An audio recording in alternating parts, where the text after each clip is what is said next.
दिसंबर की ठंडी हवा थी। साल 1971 अपने आखिरी पन्ने पलट रहा था। दुनिया को लग रहा था कि ये एक और युद्ध है दो देशों के बीच। लेकिन इतिहास लिखने वाले जानते हैं कि ये युद्ध बंदूकों से कम और खुफिया सूचनाओं से ज्यादा लड़ा जा रहा था। ये कहानी उन चेहरों की है जिनके नाम कभी अखबारों में नहीं छपे। ये कहानी है रॉ की और उस अदृश्य युद्ध की जिसने पाकिस्तान की हार तय कर दी।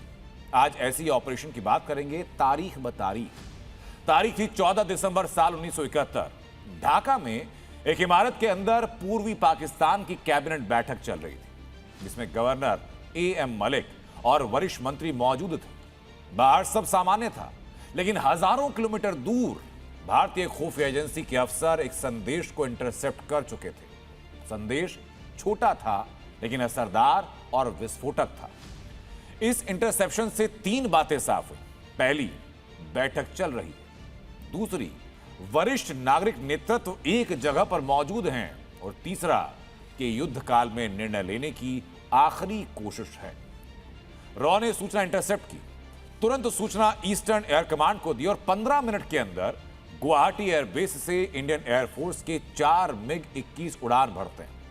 हथियार के रूप में थे 57 mm के air to ground target rockets.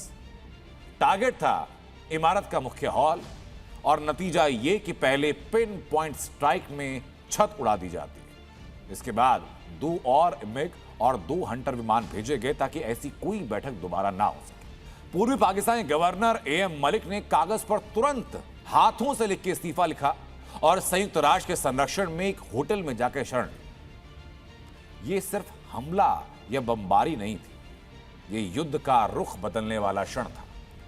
पूर्वी पाकिस्तान का प्रशासनिक ढांचा व्यवहारिक रूप से खत्म हो चुका था और अब बात इसी कड़ी में उस मिशन की भी जिसे 1971 का सबसे प्रभावशाली ब्लैक ऑप माना जाता है, नाम ऑपरेशन एक्स। पूर्वी पाकिस्तान की सेना समुद्र के रास्ते ही जिंदा थी। रॉ ने उसी रास्ते को बंद करने का फैसला कर लिया। रॉ ने भारतीय नौसेना के साथ मिलकर एक गुप्त यूनिट बनाई, नेवल कमांडो ऑपरेशन एक्स यानी एनसीओ एक्स।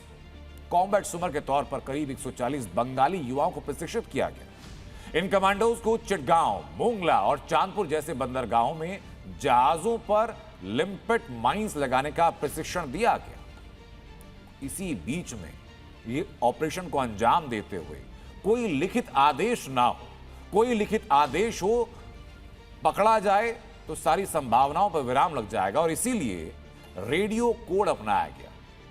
रेडियो कोड 2 थे।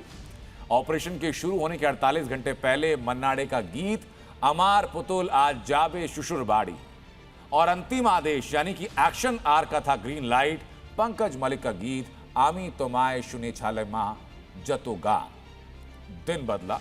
15 से 16 अगस्त 1971 की रात हमले शुरू होते हैं। एमवी अल अब्बास और एमवी हॉर्मूज सहित कई जहाज डूब जाते हैं। करीब 19,000 टन हथियार और गोला बारूद नष्ट कर दिए जाते हैं। यानी पूर्वी पाकिस्तान में पाकिस्तानी नौसेना की लॉजिस्टिक क्षमता खत्म हो जाती है। एक और गुप्त अध्याय है, नाम है ऑपरेशन माउंटेन ईगल। यह अंजाम दिया गया चिटगांव हिल ट्रैक्स में, जिसका मकसद था पाकिस्तानी ठिकानों को निष्क्रिय करना। 97वीं पाकिस्तानी ब्रिगेड का बर्मा की ओर भागने का रास्ता बंद कर देना। और इस ऑपरेशन में शामिल थी स्पेशल फ्रंटियर फोर्स यानी एसएसएफ। एसएसएफ यानी वो जवान जो पहाड़ी और गुरिल्ला युद्ध के माहिर थे। और कहा यह भी जाता है कि इन कमांडोज को दलाई लामा ने आशीर्वाद दिया था। ऑपरेशन सफल रहा, लेकिन इसे कभी औपचारिक मान्यता नहीं दी गई और इसलिए शायद हम भी किस्से कहानियों में इसके बारे में सुनते हैं, जानते हैं। और बाद में इसी दस्ते को फैंटम ऑफ चिटगांव भी कहा गया।